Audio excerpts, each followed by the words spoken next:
बाबा और जो प्रसंग चल रहा था उसका बाबा केवल प्रेम है, प्रेम ही पूजा है। ज्ञान बहुत है लेकिन आस्था तेरे अंदर नहीं है, तो तुझे भक्ति की श्रेणी कभी नहीं मिलेगी। और जिस दिन तूने भक्ति की श्रेणी प्राप्त कर ली फिर ज्ञान की चिंता मत करना। सबसे बड़ा ज्ञान तेरा यही है कि तेरे अंदर परमात्मा का प्रेम जाग जाए।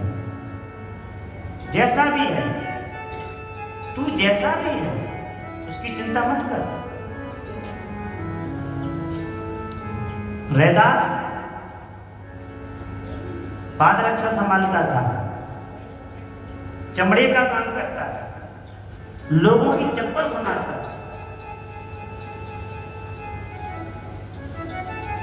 लेकिन भक्ति की धारा, एक दिन परीक्षा हुई और जब परीक्षा हुई कुछ ब्राह्मण गंगा स्नान करने जा रहे हैं, तो रैदास ने पूछा भैया कहां जा रहे हो? सबने कहा गंगा स्नान करने जा रहे हैं। कहा गंगा नहाने जा रहे हो तो मेरी ये दक्षिणा ले जाओ और मेरी ये दक्षिणा गंगा मां को चढ़ा देना, लेकिन एक शर्त है,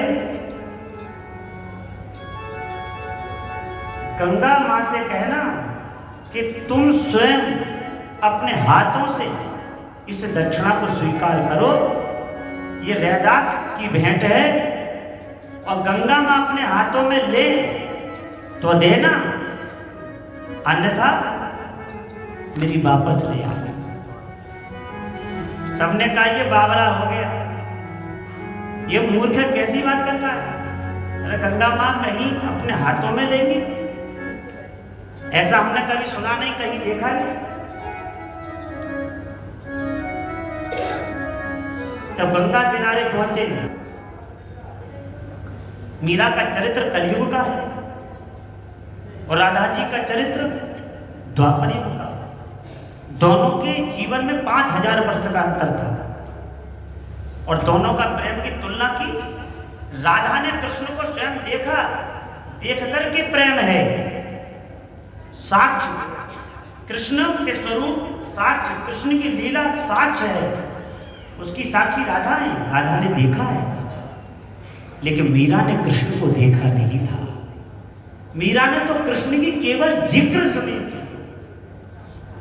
5000 वर्ष व्यतीत हो गए कृष्ण को अपनी लीला करके धरती से जाए, केवल चरित्र सुना कृष्ण का और भगवान के कृष्ण के चरित्र में इतनी विलीन, इतनी डूब गई, वो प्रेम जागा कि राधा के बराबर तुलना हो गई। बोल सियावर राम, इसे कहते हैं प्रेम।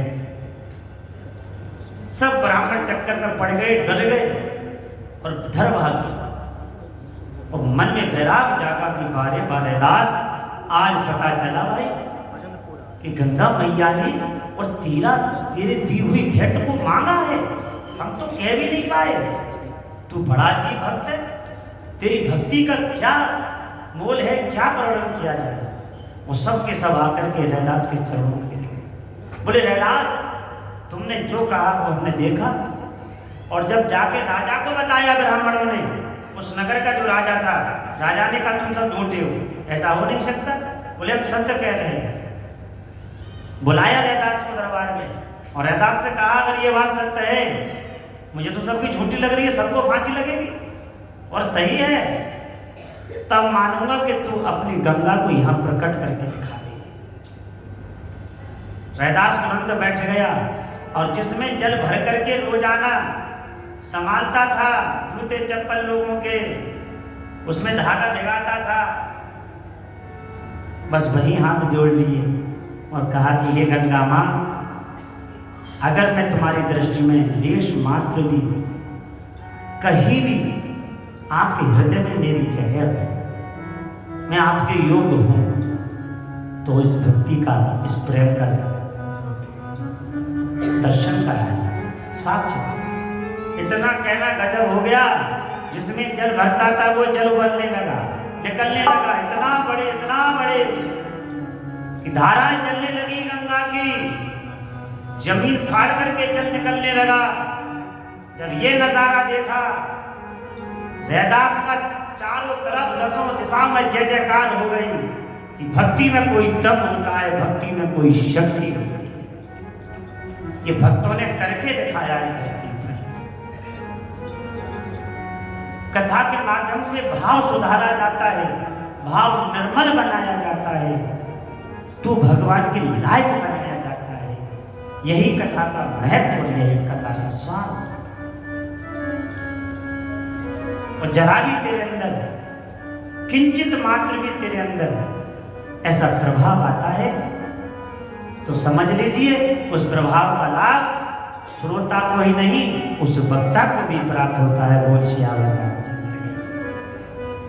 इसीलिए अच्छे वक्ता का कर्तव्य है कि जड़ से जड़ व्यक्ति अगर आ जाए प्रांगण में तो विषय विचार करे और जितना विषय उसके भाव को सुधारने के लिए प्रकाश डाल सके उतना डाले, क्योंकि व्यक्ति इतना होशियार है, कथा तो सबको याद है। ऐसा नहीं है कि हमने कथा जो सुनाई है तुम्हें याद नहीं है।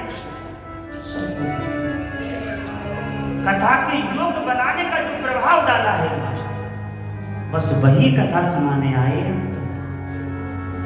हमारी वास्तविकता तो वो है जो प्रतिदिन आपके लिए कथा प्रसंग से हट करके जो कथा का श्रृंगार है, जिससे कथा का श्रृंगार हो और तेरे अंदर कथा का वास हो, ईश्वर के योग बने।